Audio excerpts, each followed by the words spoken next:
meus irmãos, graça e paz a todos. Como é lindo e precioso nós, como povo do Senhor, nos reunirmos no dia do Senhor, como igreja do Senhor, para juntos celebrarmos ao nosso Senhor. Esses momentos são momentos únicos. O salmista vai falar que a celebrar o dia do Senhor tem que ser um dia deleitoso para nós, um dia prazeroso. E como é bom nós estarmos reunidos esta manhã para juntos, como igreja, celebrar ao nosso Deus. Eu tenho trazido para os irmãos, em alguns domingos pela manhã, uma exposição e alguns textos selecionados no livro de Isaías.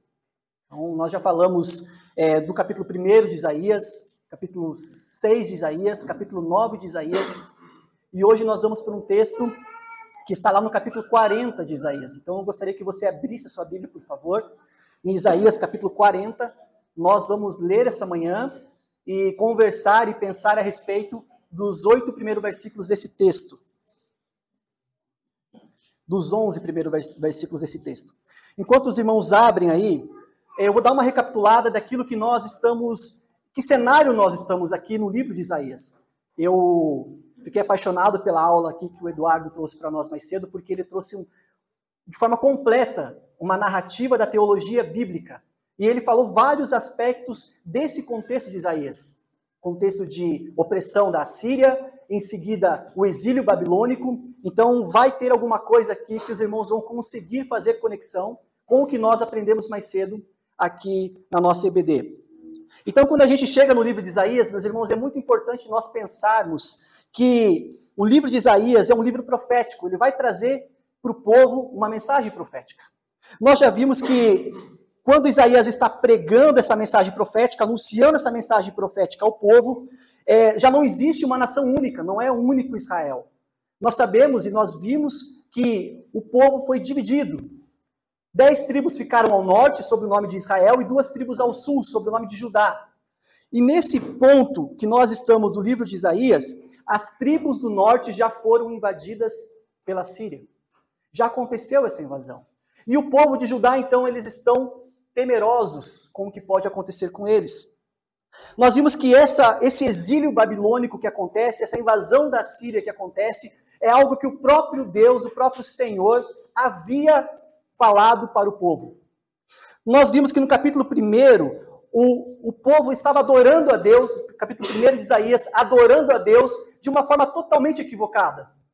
E muitos deles estavam sinceros de coração, mas a sinceridade não era suficiente. Então, no capítulo 1 de Isaías, Isaías vai falar para o povo que eles estão totalmente aversos àquilo que Deus queria, da forma que Deus queria ser adorado pelo povo. Então, no versículo 18, que é um versículo fantástico, o profeta fala aquilo que Deus mandou dizer para o povo. Vinde, vamos conversar. Mesmo que os seus pecados sejam como a escarlata, eu os deixarei brancos como a neve. Deus faz um convite de graça. E quando nós vamos para o capítulo 5 de Isaías, nós vamos ver que Deus fala que Israel era uma vinha. E que ele, como Deus, ele havia colocado uma cerca em volta de Israel. E nós estamos vendo nas aulas com o irmão Eduardo que Deus tinha um projeto incrível para Israel. Que era da semente de Israel viria e veio o nosso Messias. Então Deus fala no capítulo 5, olha, eu vou tirar essa cerca que eu pus em volta de vocês e vocês serão pisoteados pelos outros povos, porque vocês não deram ouvido à minha palavra. No capítulo 6, então, Isaías, ele chega e ele tem uma visão gloriosa de Deus. Ele olha Deus num alto e sublime trono, ele vê anjos e serafins e ele cai na realidade de como pecador que ele é, ele fala, ai de mim, porque sou pecador. E vivo no meio de um povo, tenho lábios impuros e vivo no meio de um povo de impuros lábios. Quando nós nos encontramos com Deus, quando nós temos uma visão gloriosa de Deus, a única reação possível para nós é, ai de mim, pecador. Então Deus toca ele com uma brasa, o anjo toca ele com uma brasa e Deus dá uma missão para ele. Uma missão dificílima. Deus fala, Isaías, você vai falar com esse povo, você vai pregar para esse povo, mas esse povo não vai te ouvir. E Isaías então continua desenvolvendo o seu ministério. Em Isaías 9 nós vimos que Deus começa a anunciar algumas coisas para esse povo, por meio do profeta Isaías. E no capítulo 9 ele vai falar aquele texto que nós escutamos geralmente no Natal. Um menino nos nasceu, um filho se nos deu, E o domínio e o governo está sobre os seus ombros. Ele será chamado maravilhoso conselheiro, Pai da eternidade, príncipe da paz. Deus fala para o povo que um menino que viria, que seria o próprio Deus encarnado. Então nós chegamos nesse momento, no capítulo 40, nós temos um salto gigantesco, do capítulo 9 até o 40, porque a mensagem que está no capítulo 40 ela é muito importante para nós entendermos o que nós vamos entrar na sequência, que são os cânticos do servo. Nós entendemos que em Isaías, aí os estudiosos da Bíblia, os teólogos, possuem 4 cânticos do servo. E a minha ideia é trazer esses cânticos para os irmãos. Um dos cânticos é amplamente conhecido por nós, que é o capítulo 53, que é muito referenciado no Novo Testamento. Mas quando nós chegamos aqui no capítulo, então, 40 de Isaías, nós percebemos que há um outro contexto. Alguns estudiosos vão dizer para nós que esse texto do capítulo 40, e eles vão usar isso como argumento, Isaías está trazendo um consolo, uma mensagem de consolo futura para o povo. Porque ainda não havia acontecido o exílio babilônico, mas Deus, por meio do profeta, traz uma mensagem de consolo futuro. Então, quando nós lermos esse texto, eu quero que os irmãos pensem no exílio babilônico em que o povo estava sofrendo, porque essa mensagem é direcionada para aquele povo que estava agora no exílio, longe da sua terra, longe do seu lugar que deveria estar se tivesse sido obediente à palavra de Deus. Vamos à leitura do texto, então, irmãos, sem mais delongas? Capítulo 40 de Isaías vai dizer assim, do versículo 1 até o versículo 11. Acompanhe a leitura aí, por favor. Consolai, consolai o meu povo, diz o vosso Deus.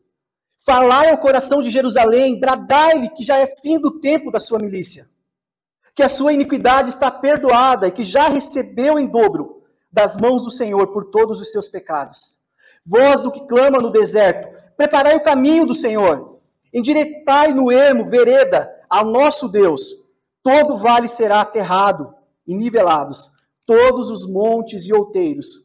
O que é tortuoso será retificado, e os lugares escabrosos aplanados. A glória do Senhor se manifestará e toda a carne verá, pois a boca do Senhor o disse. Versículo 6. Uma voz diz, clama, e alguém pergunta, que hei de clamar? Toda a carne é erva, e toda a sua glória como uma flor da erva. Seca a erva, e caem as flores, soprando nelas o hálito do Senhor. Na verdade, o povo é erva, seca-se a erva e cai a sua flor, mas a palavra do nosso Deus permanece eternamente. Versículo 9. Tu, ó Sião, que anuncia as boas novas, sobe um monte alto. Tu que anuncias boas novas a Jerusalém, ergue a tua voz fortemente, levanta, não temas, e dize às cidades de Judá, eis aí está o vosso Deus. Eis que o Senhor Deus virá com poder, e o seu braço dominará. Eis que o seu galardão está com ele, e diante dele a sua recompensa. Versículo 11. Como pastor apacentará o seu rebanho, entre os seus braços recolherá os cordeirinhos, e os levará no seio. As que amamentam, ele guiará mansamente. Senhor Deus, nós estamos diante da tua palavra, Deus. Tua poderosa palavra. A tua palavra é revelada para nós, Deus, que anuncia esse consolo que o Senhor trouxe àquele povo e que o Senhor traz a nós. Pai, em nome de Jesus, eu quero pedir ao Senhor, clamar ao Senhor nessa manhã, que o teu Espírito Santo fale aos nossos corações nessa manhã. Que aquilo que o Senhor quer transmitir para nós não seja impedido por alguma fala minha, mas que o Senhor possa trazer a sua mensagem, o seu ensinamento no coração dos meus irmãos e amigos que estão aqui essa manhã. Nisto está a minha esperança, Deus, na ação do teu Espírito Santo em nossas vidas. Em nome de Jesus. Amém. Meus irmãos, lendo esse texto, várias coisas são importantes para a gente pensar. E eu quero deixar aqui uma lição de casa para os irmãos. Eu quero que, ao chegar em casa, você dê uma lida no capítulo 36, no capítulo 37, no capítulo 38 e no capítulo 39 desse livro de Isaías. E você vai entender o porquê, quando chega nesse 40, Deus fala o que fala ao povo. No capítulo 36, Senaqueribe, rei da Síria, ele invade as principais cidades de Judá. Cerca de 40 cidades. E ele cerca toda Jerusalém. E Ezequias, então, que nesse tempo era o rei de Judá, ele tenta comprar a paz com o rei da Síria por meio do ouro. Então ele não consegue. E esse rei da Síria, ele insulta a Deus. Ele fala, olha, não adianta, o Deus de vocês não vai proteger vocês. O Deus de vocês não vai proteger vocês das minhas mãos. E no capítulo 37, nós vemos que de uma forma muito poderosa, Deus livra Judá dos assírios.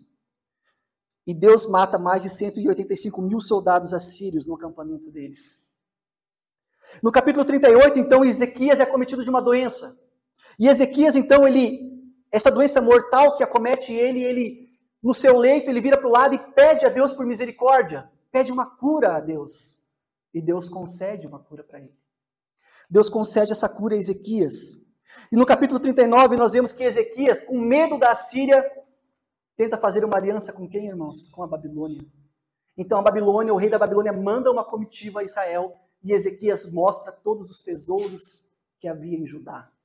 Mostra tudo que tem lá. Então o profeta Isaías chega para Ezequias e fala, no 39, 5-8. Então Isaías disse a Ezequias, ouça a palavra do Senhor dos Exércitos. Eis que virão dias em que tudo que houver no seu palácio, isto é, tudo que os seus pais ajuntaram até o dia de hoje, será levado para a Babilônia. Não ficará coisa alguma, diz o Senhor. Alguns dos seus próprios filhos, gerados por você, serão levados para que sejam eunucos no palácio do rei da Babilônia. Então Ezequias disse a Isaías, boa é esta palavra do Senhor que você falou, pois ele pensava assim, enquanto eu viver haverá paz e segurança. Ezequias revela um coração egoísta. No meu tempo vai ter paz. Depois que eu morrer, aconteça o que acontecer, mas no meu tempo vai haver paz. Olha que egoísmo nesse coração. Então, após essa mensagem que Deus dá para Ezequias, várias coisas acontecem. Então, traz aqui essa mensagem de consolo. E essa mensagem preditiva de consolo tem alguns pontos que eu quero trazer para os irmãos essa manhã. E primeiro ponto que eu quero compartilhar com os irmãos e pensar junto a respeito nessa manhã é que o consolo vem do Senhor. O consolo vem do Senhor. Olha o que fala o versículo 1 do texto que nós lemos. Consolai, consolai o meu povo, diz o vosso Deus. Consolai, consolai o meu povo. E quando eu penso sobre consolo, consolar, eu queria pensar com os irmãos essa manhã. O que geralmente nós fazemos quando nós queremos, nós próprios, levarmos consolo para alguma pessoa que está enfrentando uma situação adversa em sua vida? Como consolar alguém que perdeu um ente querido? Como trazer consolo para uma mãe que perdeu o seu filho no ventre, num aborto espontâneo? Como trazer o consolo para uma família que perdeu um ente muito amado, um amigo muito querido? Como que nós podemos levar consolo para essas pessoas? De que forma que nós podemos falar? De que formas que nós podemos chegar e nos condoer com a dor do outro? O povo estava vivendo na Babilônia. O povo estava longe da sua terra. E nós vimos aqui na narrativa da EBD, que o povo amava a sua terra. O povo judeu amava Jerusalém. O povo amava estar onde ele estava, porque foi uma terra que Deus deu para eles, lá atrás, prometida para os pais. E quando nós olhamos isso, que forma que esse consolo que vem do Senhor pode chegar a esse povo? Você quer saber um pouquinho de como estava o coração do povo? Abra comigo aí a sua Bíblia lá em Salmo 137. Porque às vezes nós olhamos uma narrativa bíblica e nós, às vezes, perdemos a noção ou não conseguimos extrair dela o real sentido e significado daquilo para qual o profeta está falando. Então, no capítulo 137 de Salmo, olha o que esse povo vai dizer enquanto eles estão lá na Babilônia. Do versículo 1 até o 4, ele fala assim, às margens dos rios da Babilônia, nós nos assentávamos e chorávamos, lembrando-nos de Sião. Nos salgueiros que lá havia, pendurávamos as nossas harpas, pois aqueles que nos levaram cativos nos pediam canções. E os nossos opressores queriam que fôssemos alegres, dizendo, cantem para nós um dos cânticos de Sião. Mas como poderíamos entoar um cântico ao Senhor em terra estranha? Eles estavam na Babilônia. E eles sentavam na beira daqueles rios. E eles choravam por aquilo que estava acontecendo com eles. Consequência da própria desobediência deles. Consequência de uma disciplina que Deus trouxe para eles, por causa da desobediência deles. Mas quando nós olhamos esse capítulo 40, Deus fala: consolai, consolai o meu povo. Você percebe que Deus não está falando, consolai este povo, consolai aquele povo, consolai um povo. Não, Deus está falando por meio do profeta: consolai o meu povo. Quando nós temos algo e que nós amamos muito, o que nós falamos? Meu. Minha esposa. As mulheres, meu esposo. Meu filho. Minha filha. É meu. Não é de outro. E quando nós olhamos para esse texto, no hebraico, ele vai dizer algo muito importante. E eu não estou falando aqui para dizer que eu sei hebraico, porque eu também não lembro que eu estudei. Mas esse vai trazer uma coisa muito legal. Ele fala: Nahamu, Nahamu ami. Consolai, consolai. O povo de mim, seria a tradução literal. O meu povo. Acontece que o povo não obedeceu a Deus como Deus determinou em sua palavra, e nós sabemos que tudo isso faz parte do plano glorioso de Deus, para tratar o coração do povo, para preparar esse povo para a vinda do nosso Salvador Jesus Cristo. Então, quem envia esse povo para o exílio é o próprio Deus.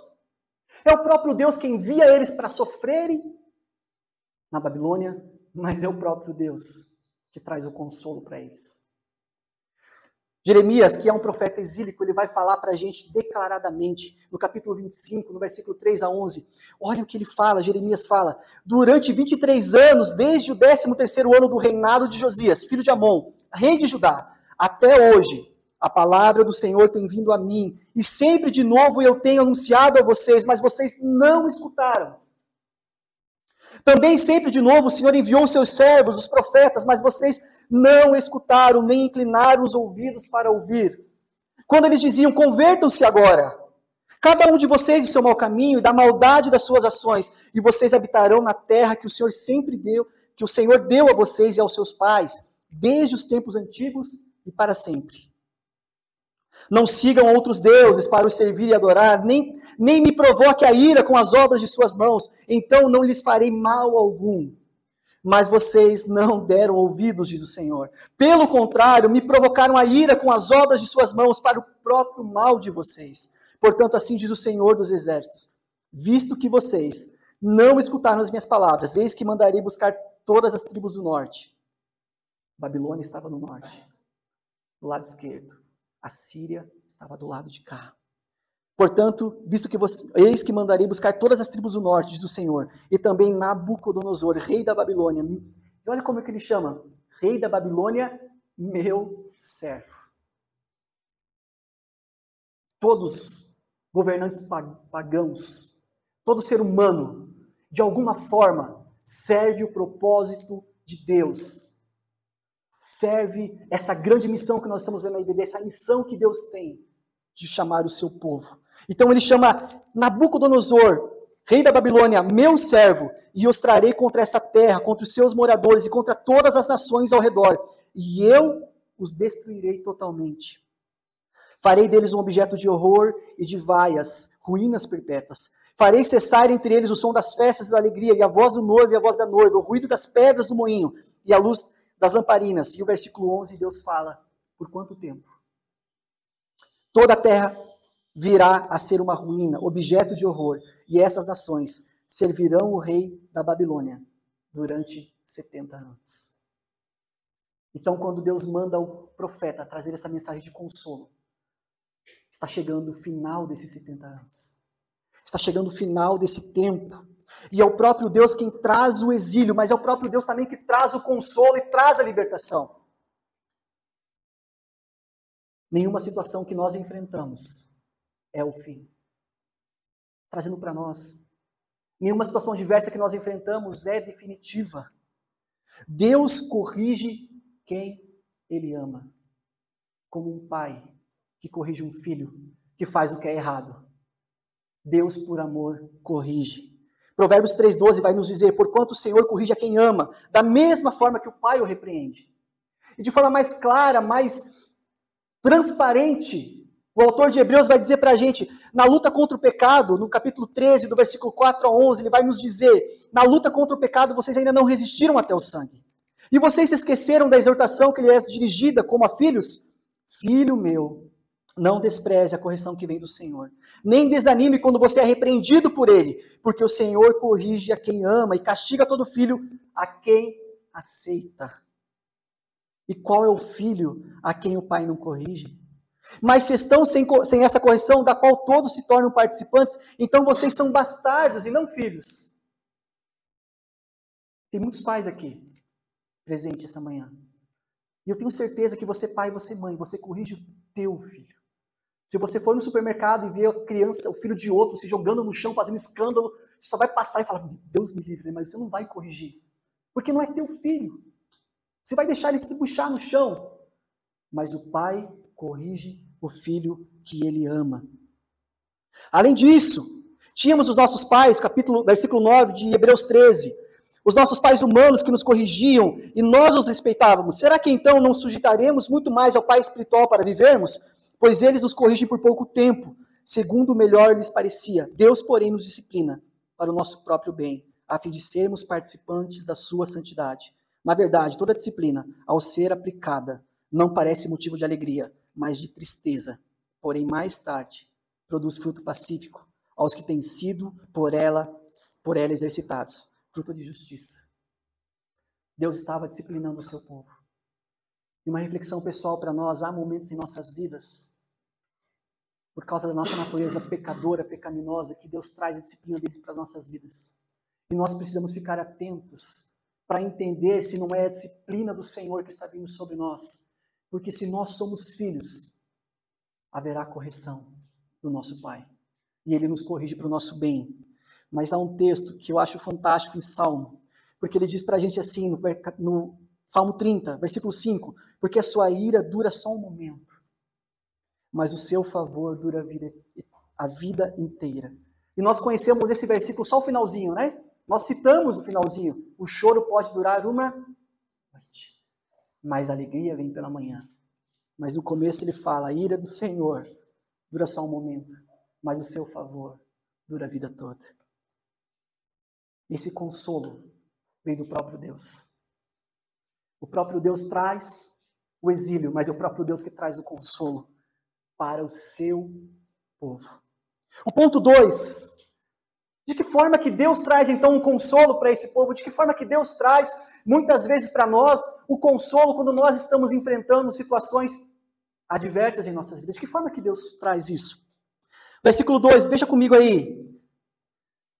Ele vai falar para a gente, falai ao coração de Jerusalém, bradai-lhe que já é fim do tempo da sua milícia, que a sua iniquidade está perdoada e que já recebeu em dobro das mãos do Senhor por todos os seus pecados. O próprio Deus traz o consolo e a forma que Ele usa para trazer o consolo é falando ao coração. A figura do coração traz vários significados durante as Escrituras Sagradas, no Antigo Testamento e no Novo. E nenhuma delas é o órgão que bombeia sangue. É sempre um significado mais profundo. No Antigo Testamento, apenas um vocábulo para designar coração, que é leve. O seu sentido abrange também a ideia da alma, a ideia da mente, do conhecimento, em alguns momentos a razão, a reflexão, memória, resoluções, determinação da vontade e também o lugar das emoções. Em Gênesis 8:21 é usado para refletir o propósito íntimo do homem. Resumindo, quando fala coração, ele está falando a mente, as afeições, a vontade, aquilo que move o ser humano. Em vez de pensar simplesmente nesses três aspectos como sendo separados, mente, afeições e vontade, nós precisamos pensar tudo isso junto. O ser humano na sua completude. Ezequiel, ele é um profeta do mesmo período exílico, do mesmo período que esse texto é direcionado. Ezequiel também fala, assim como Jeremias, do período exílico. E Ezequiel vai trazer para a gente no capítulo 36, do versículo 24 a 27. Olha o que ele diz. Eu os tirarei do meio das nações e eu os congregarei de todos os países e os trarei de volta para a sua própria terra. Aqui, Ezequiel está falando que do exílio que vai acontecer, do retorno do exílio. Então aspergirei águas puras sobre vocês, e vocês ficarão purificados. Eu os purificarei de todas as suas impurezas e de todos os seus ídolos. Eu lhes darei um coração novo, e porei dentro de vocês um espírito novo. Tirarei de vocês o coração de pedra, e lhes darei um coração de carne. Porei dentro de vocês o meu espírito, e farei com que andem nos meus estatutos, guardem e observem os meus juízos. Vocês habitarão na terra que eu dei aos seus pais, vocês serão o meu povo, e eu serei o seu Deus. Ezequiel, nesse mesmo contexto, está falando para o povo: eu vou tirar o coração de pedra de vocês, esse coração duro, esse coração que não escuta a minha palavra, escuta, mas não obedece, esse coração que não atende a minha voz, ao meu chamado. Eu vou tirar esse coração de vocês e vou colocar um coração de carne. Um coração que vai ouvir a minha voz, um coração que vai sentir o meu toque. Muitos entendem que esse novo coração que nós recebemos de Deus, essa nova vida, essa vontade nova de poder ouvir, conseguir ouvir a Deus e atender a sua voz, é aquilo que o Espírito faz em nós, quando Ele muda a nossa vontade. Quando nós não conhecemos a Deus, nós não queremos nem saber de Deus. Nós achamos que aos nossos olhos nós estamos vivendo bem, que tudo que nós fazemos é certo, é correto, é justo. Nós ainda, antes de conhecer a Deus, acreditávamos que nós seríamos salvos por ser pessoas boas. E não atentávamos para a voz do Senhor, para a palavra de Deus. Então, quando nós ouvimos a palavra de Deus, o Espírito Santo regenera nosso coração. Muda o nosso coração. Tira esse coração incrédulo de pedra e coloca um coração de carne. E aí então nós podemos ter as nossas vidas transformadas, como o profeta disse, e recebemos o Espírito Santo de Deus em nossas vidas para nos santificar. Jeremias, outro profeta do período exílico, ele vai trazer outra coisa que para nós na teologia batista nós entendemos que é o fundamento principal da nova aliança que Deus faz com o seu povo.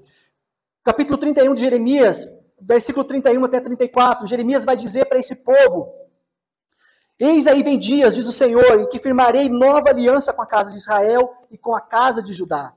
Não segundo a aliança que fiz com os seus pais no dia em que os tomei pela mão para tirar da terra do Egito, pois eles quebraram a minha aliança. Apesar de eu ter sido esposo, diz o Senhor, porque esta é a aliança que farei com a casa de Israel depois daqueles dias, diz o Senhor.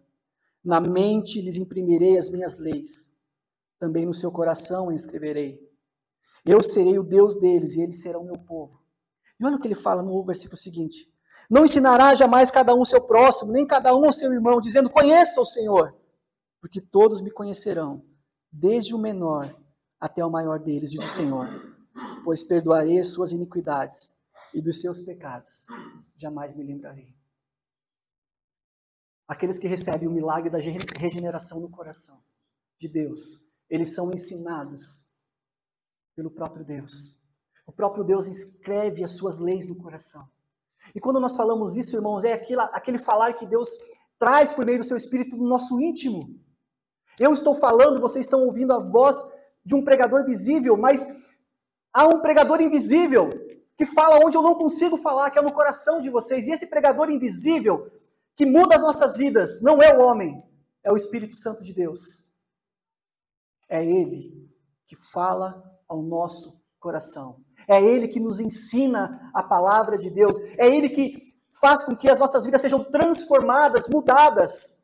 Vocês não são convencidos por palavra humana, por argumentos humanos. Vocês são convencidos pela ação do Espírito Santo no coração de vocês. Pois essa é a promessa que Deus traz na nova aliança, para aqueles que são regenerados. Eles aprenderão do próprio Deus, por meio do seu Espírito. Então, de que forma o Senhor traz o consolo para o povo que está saindo, está na Babilônia, e para nós? Ele fala ao nosso coração. Ele fala ao nosso coração. Você tem ouvido no seu coração a voz do Espírito falar com você? Por meio da palavra pregada? Você tem sentido o Espírito falar contigo? Você tem ouvido o Espírito falar para abandonar pecados que muitas vezes nós insistimos em continuar praticando? Você tem ouvido o Espírito falar com você no seu dia a dia, na sua devocional? O consolo vem do Senhor. E Ele que fala ao nosso coração. O ponto 3, irmãos, e qual que é a mensagem? Que mensagem é essa, então, que vem do Senhor e que Ele fala aos nossos corações? Qual que é a mensagem que Ele quer transmitir? O versículo 2 fala assim, falai ao coração de Jerusalém, bradai-lhe que já é fim do tempo da sua milícia, que a sua iniquidade está perdoada, e que acabou, é fim do tempo da sua milícia, e que a sua iniquidade está perdoada, e que já recebeu em dobro das mãos do Senhor por todos os seus pecados. A mensagem de consolo que o próprio Senhor traz para nós, no nosso coração, é libertadora. A sua iniquidade foi perdoada. Acabou o tempo de escravidão. Acabou o tempo de você ser jogado de um lado para outro, escravo da sua vontade, escravo do diabo, escravo desse mundo. Acabou isso. Porque o seu pecado, a sua iniquidade foi perdoada. E acabou o seu tempo de escravidão. Essa é a mensagem que o próprio Deus traz no nosso coração por meio do seu Espírito, como consolo. Nós podemos estar presos, encarcerados, mas a palavra de Deus não está presa e jamais ficará encarcerada, porque ela traz libertação. Que mensagem poderosa! A iniquidade do povo estava perdoada. A nossa iniquidade é perdoada. Esse povo estava no exílio sofrendo consequências dos seus próprios pecados, pela desobediência a Deus. Então, você lembra ali o texto que nós lemos em Jeremias agora há pouco? Portanto, diz o Senhor, visto que vocês não escutaram as minhas palavras, eis que mandarei buscar todas as tribos do norte. Olha a consequência, e eles vão arrasar vocês. O tempo de 70 anos no exílio está acabando. O tempo designado da disciplina de Deus sobre a vida desse povo estava terminando. E sabe o que traz consolo ao nosso coração hoje aqui? Se você está enfrentando a disciplina de Deus na sua vida, ela não é para sempre. Ela tem um tempo determinado para acontecer.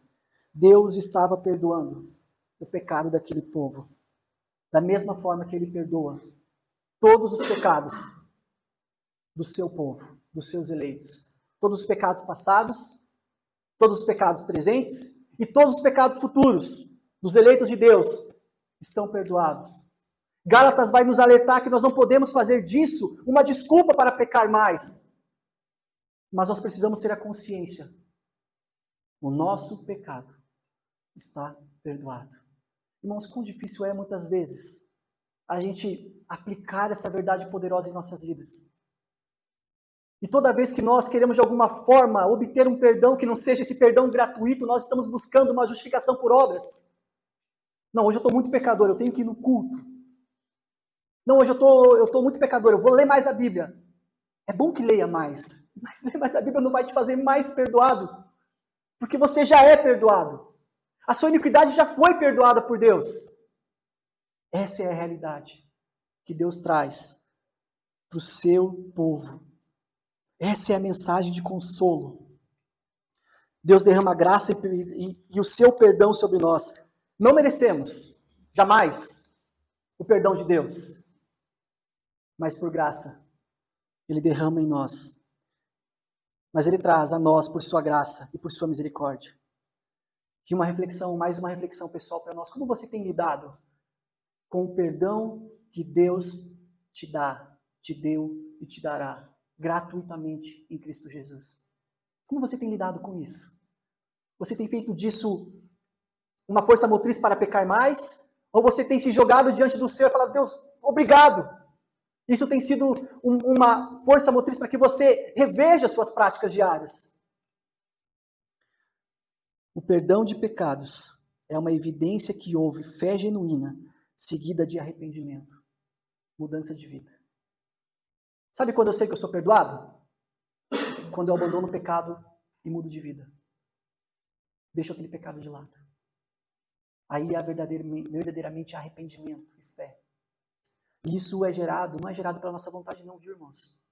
Não é a gente que gera arrependimento, não é a gente que gera fé, não. Isso é gerado pelo Espírito Santo de Deus em nossas vidas. Quantas vezes nós cheios de justiças próprias, somos quebrantados pelo Espírito Santo, e aí nós reconhecemos o quão miseráveis somos, como Isaías no capítulo 6. Ai de mim, pecador. Deus estava anunciando que havia perdoado o pecado do povo, a sua iniquidade. O quarto ponto que eu quero trazer para nós, para a gente pensar junto essa manhã: quem prenunciará esse tempo de consolo? Porque aqui não é só um consolo temporário, irmãos. O profeta não está falando simplesmente de um consolo que vai vir após o exílio babilônico para eles que estão sofrendo, mas é algo além disso. É algo mais completo, algo mais perfeito do que um consolo temporário para uma adversidade, uma dificuldade que está enfrentando. No versículo 13, ele vai falar para a gente: voz que clama no deserto, preparai o caminho do Senhor, endireitai no ermo, vereda, a nosso Deus. O texto está falando para a gente que há alguém, há uma voz que vai proclamar a chegada daquele que vai anunciar o consolo eterno, o consolo definitivo de Deus sobre todo o seu povo. E nós temos um princípio interpretativo. Nós temos estudado aqui pela manhã a nossa confissão de fé, Batista de 1689, com o pastor Henrique, e há um princípio muito importante. Eu sei que os irmãos sabem que essa voz que clama ao deserto é João Batista, mas por que nós sabemos disso? Há um princípio de interpretação. No capítulo 1 da confissão de fé, ele vai dizer para a gente no parágrafo 7, no parágrafo 9, que a Escritura interpreta a própria Escritura. Que há coisas nas Escrituras que são fáceis de entender. E há coisas que são difíceis, mas os assuntos difíceis, eles devem ser interpretados à luz dos assuntos mais fáceis. E aqueles assuntos difíceis que nós não conseguimos encontrar tem interpretação na própria Bíblia, Escritura Sagrada, o que nós temos que fazer? Nada.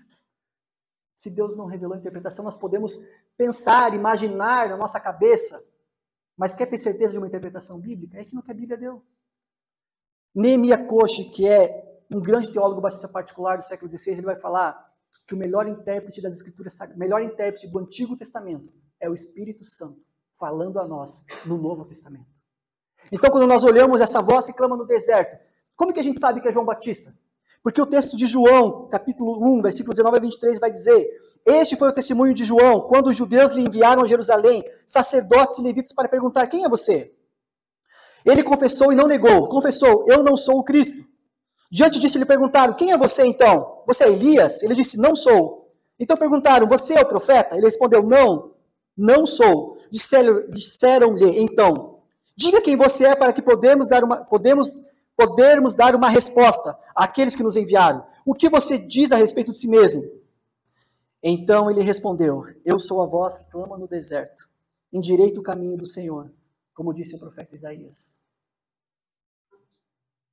Escritura interpretando Escritura. Não há falha, não há erro, não há margem para nós errarmos uma interpretação dessa, porque é o próprio Espírito interpretando o Antigo Testamento à luz do Novo Testamento.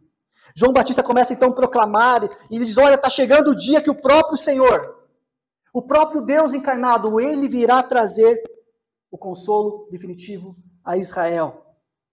No dia seguinte, continuando em João capítulo 1, versículo 29 e 30, no dia seguinte, vendo que Jesus vinha em sua direção, João disse: eis. Ele pega todo o holofote dele, vira para Jesus e fala: presta atenção, eis o Cordeiro de Deus, que tira o pecado do mundo. Este é aquele a respeito de quem eu falava quando eu disse: depois de mim vem um homem que é mais importante do que eu, porque antes de mim ele já existia. Essa voz que clama no deserto é a voz de João Batista, que vai prenunciar a chegada do nosso Senhor e Salvador, lá naquele momento que nós vimos hoje, que é a plenitude dos tempos. Seguindo o texto, no versículo 4 de Isaías 40, ele vai falar: todo vale será aterrado e nivelado, todos os montes e outeiros, o que é tortuoso será retificado, e os lugares escabrosos aplanados. Nós vimos um pouquinho sobre a geografia bíblica, sobre os fatores hoje de manhã que influenciaram para que aquele tempo em que Jesus veio fosse o tempo ideal. Nós vimos isso. Quando ele diz para a gente que todos os vales serão levantados, e todos os montes e colinas serão rebaixados, e que aquilo que é tortuoso será retificado, os lugares ásperos serão aplanados. Ele está dizendo que aquilo que era uma dificuldade, aquilo que poderia ser um empecilho para a chegada desse consolo eterno, não vai existir. Eu não sei se os irmãos gostam de fazer trilha, mas você sabe o quão complicado é você subir montanha, descer montanha, a pé, caminhando. É dificultoso. O que Deus está querendo trazer para esse povo aqui, toda aquela dificuldade que poderia existir, para a chegada do consolo, Deus iria aplanar. Deus iria deixar tudo perfeito, para que quando o consolo eterno viesse, ele pudesse proclamar a sua mensagem. Nós vimos hoje de manhã, Eduardo citou para a gente Gálatas 4:4, mas quando chegou a plenitude do tempo, Deus enviou o seu Filho. E nós aprendemos hoje de manhã o que significa a plenitude dos tempos. Quais os fatores que influenciaram, por que Deus mandou Jesus naquele tempo e não em outro. Seguindo o texto, versículo 5. A glória do Senhor se manifestará e toda a carne verá, pois a boca do Senhor disse. Jesus, quando veio, ele manifestou toda a glória de Deus. Nesse movimento moderno de evangelicalismo, há muitas músicas que são perniciosas. E muitas pessoas cantam, eu quero ver tua face, eu quero ver tua glória, eu quero ver Deus, eu quero é Deus. Olha para Jesus. Olha para Jesus revelado no Novo Testamento, ele é a figura exata de Deus. Toda a glória de Deus manifesta num homem hebreu, que era 100% homem, que foi e 100% Deus. Jesus Cristo, nosso Senhor, manifestou toda a glória de Deus aqui nessa terra. O ponto 5, irmãos, a realidade desse consolo, a realidade do consolo de Deus. O texto vai falar para a gente no versículo 6, em sequência, uma voz exclama e alguém pergunta, quem hei de clamar? Toda a carne é erva e toda a sua glória como a flor da erva. Seca-se a erva e caem as flores, soprando nelas o hálito do Senhor. Na verdade, o povo é erva, seca-se a erva e cai a sua flor, mas a palavra do nosso Deus permanece para sempre. Sabe qual é a realidade desse consolo? A realidade desse consolo é que nós somos passageiros. Hoje pela manhã a gente foi no velório do irmão lá da outra igreja que eu sou auxiliar também. 85 anos, servo de Deus, Deus chamou ele, foi para a glória.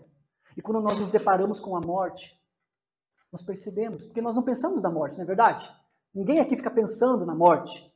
Mas quando nós nos deparamos diante do momento de um familiar, a partida de alguém querido por nós, nós percebemos a realidade que nós somos.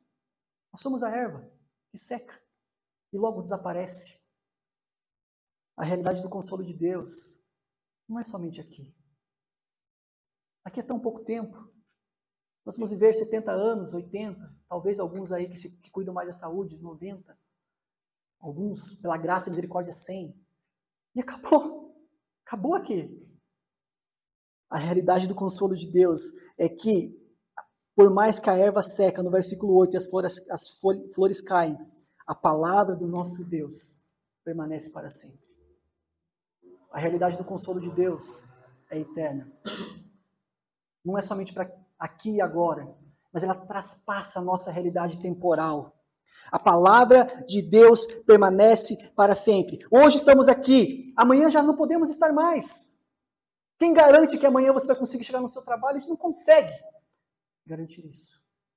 Mas nós podemos ter certeza, por meio da palavra de Deus, que aqueles que recebem Jesus, aqueles que são os eleitos de Deus, que ouvem Deus chamar, que são regenerados, estes têm a certeza e a garantia da vida eterna.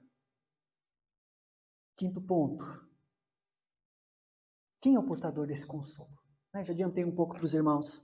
O portador do consolo. No versículo 9, Isaías vai dizer para a gente, tu, Sião, que anuncia as boas novas sobre o monte alto, tu que anuncias as boas novas a Jerusalém, ergue a tua voz fortemente, levanta, não temas, dize às cidades de Judá. Lembra as cidades de Judá? 40 cidades que haviam sido invadidas pela Síria? Lembram? Eis aí está o vosso Deus. Eis que o Senhor Deus virá com poder e o seu braço dominará. Eis que o seu galardão está com ele e diante dele a sua recompensa. Como pastor, apacentará o seu rebanho. Entre os seus braços recolherá os cordeirinhos e os levará no seio. As que amamentam, ele guiará mansamente. O profeta está falando, não tenha medo. Eis aí está o vosso Deus. Eis que ele virá com poder anunciar boas novas. E nós sabemos no Novo Testamento que essas boas novas, o que é, irmãos? O Evangelho da graça de Deus. O Evangelho que mudou e transformou as nossas vidas. Que tirou essa inimizade que nós tínhamos com Deus. E nos trouxe para sermos adotados como filhos de Deus. Quando eu leio esse texto, ele fala no versículo 11, como pastor, ele apacentará o seu rebanho. E entre os seus braços recolherá os seus cordeirinhos. Não tem como nós não lembrarmos do texto de João 10. João 10 nós temos lá o bom pastor. João 10, 11 vai dizer, eu sou o bom pastor dá vida pelas ovelhas. João 14, 16, eu sou o bom pastor, conheço as minhas ovelhas, e elas me conhecem, assim como o Pai me conhece, e eu conheço o Pai, e dou a vida pelas minhas ovelhas. Ainda tenho outras ovelhas, não deste aprisco, pois preciso trazer também estas. Elas ouvirão a minha voz, e então haverá um só rebanho, e um só pastor. Elas são ovelhas, porque elas ouvem a voz do pastor. Eu quero que você, uma outra lição de casa, além de você ler os capítulos 36 a 39 de Isaías, procure no YouTube também, assim, pastor do Oriente Médio chamando as ovelhas. Você vai perceber que o pastor no Oriente Médio ele tem um jeito especial de chamar a ovelha. Se outra pessoa chama, as ovelhas não vêm. Mas se o pastor chamar, a ovelha ouve a voz do pastor e vem. Aquilo que o Eduardo falou de manhã, né? Deus lidando com pastores, o que ele usa? Exemplo de pastores. Elas ouvem porque são ovelhas e não o contrário. Não é porque elas ouviram, elas se tornam ovelhas, mas é porque elas já são ovelhas do pastor, então elas escutam a voz do pastor. É isso que o texto, é isso que João 10 vai trazer para a gente. Quem ouvirá a mensagem do Senhor? Os que já são ovelhas do Senhor, aqueles por quem Cristo já entregou a sua vida antes da fundação do mundo. E essa é a maior motivação nossa, irmãos, para investir em missões, em fazer parte desse plano glorioso da missão de Deus aqui nessa terra. Deus tem as suas ovelhas espalhadas por esse mundo e é responsabilidade nossa chamá-las. Como que nós chamamos elas? Pregando o Evangelho. Porque a hora que a gente pregar o Evangelho puro, simples, elas ouvirão a voz. Lembra? Falar o coração? Elas ouvirão a voz do pastor. E elas virão até Cristo. É isso que faz a diferença. É isso que motiva missões. Porque não compete simplesmente a gente ficar pensando na vontade humana, porque o ser humano não quer Deus. Porque os desígnios dele são maus. Mas porque nós temos a certeza que Deus possui os seus eleitos. Em que Deus estabeleceu a pregação do Evangelho para chamá-los. É por isso que nós vamos. É por isso que nós enviamos. É por isso que tem missionários espalhados pelo mundo. E é por isso que acontece o que acontece. Lá no século XVIII, o pai das missões modernas, o irmão Eduardo citou ele, não lembrou o nome, William Carey. Batista particular, como nós. Sabe por que ele foi para a Índia pregar o Evangelho? Porque ele tinha certeza que lá na Índia havia eleitos de Deus. E ele fala que se ele não tivesse certeza que lá na Índia havia eleitos de Deus, ele não iria, porque o trabalho dele seria mal sucedido. Mas porque ele tinha certeza que lá havia eleitos, ele foi. E ele lutou com aquilo que na época era chamado hipercalvinismo. Cuidado, irmãos. Cuidado com o hipercalvinismo. Há uma nova ressurgência do neo-hipercalvinismo. Cuidado. Porque eles ensinavam que os líderes de algumas igrejas em que William Carey fazia parte falavam assim, não precisa evangelizar não. Já que Deus predestinou tudo mesmo, Deus vai chamar, deixa, não precisa evangelizar. E ele bateu o pé e falou, não. O método que Deus usou para chamar os seus eleitos é a pregação do Evangelho, por isso eu vou. Então William Carey, o pai das missões modernas, ele foi pregar na Índia, porque ele sabia que lá na Índia havia eleitos de Deus.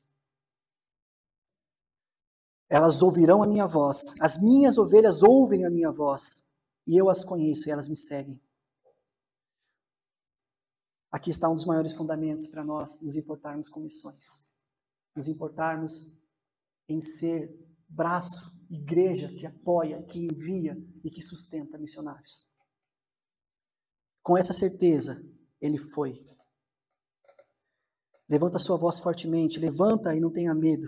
Versículo 9 de Isaías 40. Diga às cidades de Judá, eis aí está o seu Deus. Eis que o Senhor Deus virá com poder e o seu braço dominará. Como pastor, ele apacentará o seu rebanho. E entre os seus braços ele recolherá os seus cordeirinhos e os carregará no colo. As que amamentam ele guiará mansamente. Esse é o nosso Deus, o Deus que nós cremos, o Deus que traz consolo. E não somente consolo para o momento atual que nós vivemos, o que nós enfrentamos nas nossas vidas, ele trouxe consolo para esse povo, mas ele traz também consolo para nós por meio de Jesus, Cristo nosso Senhor. Vamos orar, meus irmãos. Fecha teu olho aí, fala com Deus. Pode ser que você esteja enfrentando uma situação na sua vida. De que forma você vai encarar esse consolo que Deus traz e revela na sua palavra por meio de Jesus? Aplique essa palavra na sua vida. Senhor Deus, nós te agradecemos pela tua palavra, que ela é poderosa, Senhor, porque ela revela o teu plano maravilhoso de chamar o seu povo, de resgatar o povo seu, o seu remanescente. E nós cremos que essa palavra que o Senhor falou ao povo no exílio babilônico, dizendo para eles que o Senhor é o Deus que disciplina, mas é o Deus que traz também o consolo, nos faz entender, Pai, em nome de Jesus, pela ação do teu Espírito em nosso coração, que Cristo Jesus é o consolo eterno de Deus para as nossas vidas, para pecadores perdidos como nós somos, mas que um dia fomos resgatados pela tua graça, regenerados pelo teu Espírito. Pai, isso não há mérito nenhum em nós, é simplesmente ação do Senhor, porque o Senhor disse que ia fazer e um dia a tua graça nos buscou, nos alcançou. Nos ajuda, Deus, a entender a realidade desse consolo que o Senhor traz para nós e nos ajuda também a nos importar e levar esse consolo que é Cristo Jesus nosso Senhor às outras pessoas que estão ao nosso redor, nossos familiares e amigos. Em nome de Jesus. Amém.